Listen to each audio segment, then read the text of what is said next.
Hmm. Les sources d'inspiration sont personnelles. Je me mets dans une tradition de carte du tendre, finalement, euh, à la française.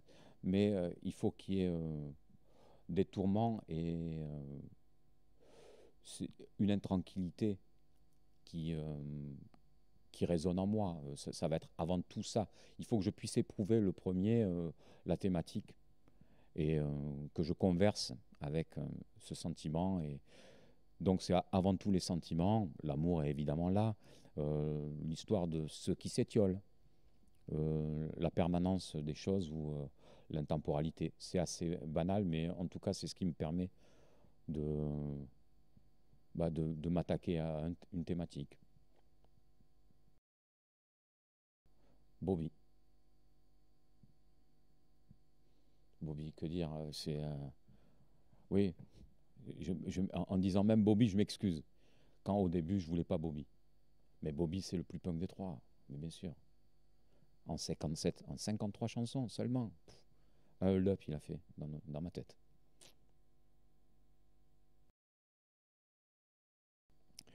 Ah, mes influences, c'est le ska anglais, c'est le pub rock anglais, Dr. Feelgood, les Specials, Madness, les Dogs, c'est Joe Jackson, les premiers albums, c'est les Wooden Tops, c'est les Cramps, c'est les Ramones, c'est les Chameleons, la New Wave. C'est, je parlais d'Erita Mitsuko, oui, véritablement ça. Les Rita Mitsuko ont apporté énormément d'huile à mon moulin, j'allais dire, mais d'olive à mon moulin en tout cas. Et les pochettes en noir et blanc, le noir et blanc, ça a été, comment il s'appelait, Jim Jarmusch avec Strangers in Paradise. Le cinéma, c'est aussi une esthétique. J'ai toujours adoré les pork pies, ces chapeaux qu'avait Madness ou ce qu'a John Lurie dans Strangers in Paradise. Le look est extraordinaire. Euh, voilà. C'est, ça a été ça. Les Dogs, énorme, énorme influence des Dogs en France, qui m'ont dit que oui, le rock, ça n'appartient à rien. C'est pas la nation. Tu peux être de l'endroit où tu n'es pas, on va dire. Les Rouennais qui étaient les Dogs faisaient un rock and roll mais extraordinaire. À écouter dans le Walkman. Voilà, c'était ça. Alors, moi, j'avais 14 ans. C'était mes années toulousaines où il y avait ce qu'on a appelé par la suite. Je parlais tout à l'heure de ce cimetière indien sur lequel est construit Montpellier, Victoire. Il y avait le rock alternatif qui est né, qui est né dans ces années 84-85 à Montpellier. À Paris, il y avait les Berruriers Noirs qui étaient déjà là, qui ont été un détonateur à, à toute cette musique indépendante. Ça a nommé, c'est devenu un mouvement. Montpellier a accueilli les états généraux du rock dans le Zénith dont on parlait tout à l'heure. Ça a correspondu pour moi à la scène Zoulou. On pouvait dire, tu avais Africa Bambaataa et les grands Master Flash, tu avais les graffeurs, les taggers. Dans le rock, il y avait ça. Le rap s'est emparé de ça. Dans les cités, avant, c'était Renault. Et après, ça a été le rock. C'est devenu le hip-hop ou le rap. Enfin, je ne suis pas un ethnologue de cette musique-là, mais euh, les bandes que nous étions, on s'est emparé du rock et ça a structuré, ça a commencé à se structurer.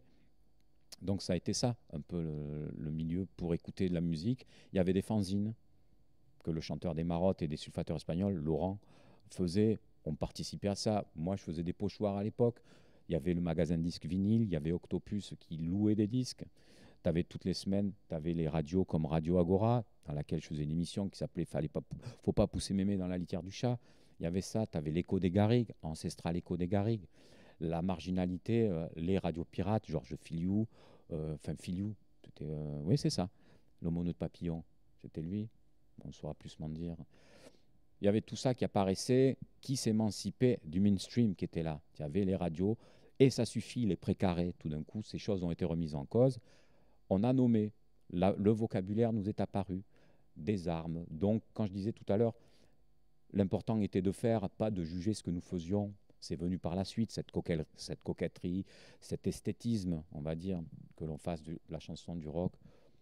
Tu avais aussi bien Stella, les VRP que les Vampas, OTH, Nuclear Device et Noir Désir qui venaient jouer à ces états généraux du rock, La Souris déglinguée et autres.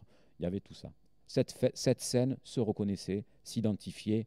Waouh, on était là, on accède à la formulation de l'autre et à partir de là, le monde a beaucoup changé dans cette musique-là, on va dire. Les SMAC et autres, on va dire, sont arrivés. Ça s'est structuré. Et l'argent est arrivé, et la considération, et puis c'est devenu un métier, quoi.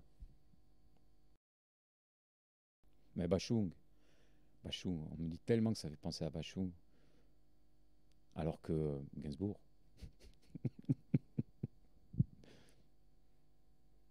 Euh, L'amour, la mort, euh, la colère, l'irrésolu, l'intranquillité, qu'est-ce qui, je revisite un peu tout ça, l'inaccessible, euh, la frustration. Qu'est-ce que je revisite encore une fois? La quête, l'absent, ce qui est absent, pousse à écrire. Le manque, hein, le noir, les trous, ce qui s'écoule, ce qui est percé, ce qui, ce qui est fêlé, ce qui peut mourir ou ne pas exister. Montégoal, Montréal, c'est une danseuse et le Montégoal, c'est tellurique. Ouais, je pense que je travaille sous forme de spasme. Euh, un mot va me faire digresser. Une expression, euh, une situation. Pour repenser au Narcisse, c'était un couple d'amis amoureux qui étaient habillés en kaki. Et j'ai vu l'oxymore de situation qui était l'amour et la guerre. Bon, voilà. Donc je me suis fait ce lexique batailleur autour d'une relation amoureuse. Puisque, évidemment, je me pose toujours ces questions-là. Qu'est-ce qui nous fait désirer l'autre et le faire euh, Ça me tourmente d'avoir des analogies bagarreuses sur des relations amoureuses. Voilà, c'est souvent un peu ça.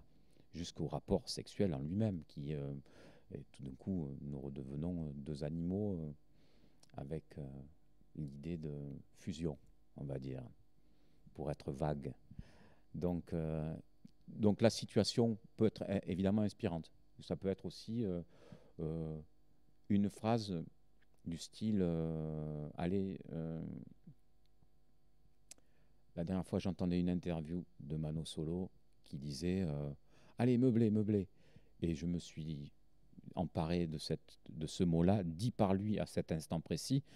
Et je me suis dit oui, meubler une conversation, et puis c'est devenu quelque chose de très graphique en moi. J'ai meublé une conversation, j'ai mis un bureau, ça a pris sens de se dire on va véritablement occuper une conversation où il ne se passe rien. Donc voilà, j'ai repris cette définition pour en faire quelque chose de graphique et un texte certes, mais tout d'un coup ça m'a amusé. C'est juste aussi de me tourner les pouces en tournant ma langue, quoi, hein, de pas re-questionner, c'est réinterpréter. J'ai pas du tout cette prétention savante. Je suis à un endroit où la référence, je m'excuse, mais je m'en fous, quoi. Ce qui compte, c'est comment je m'en empare. C'est peut-être pour ça que je ne lis pas assez. J'ai peur aussi d'être défloré.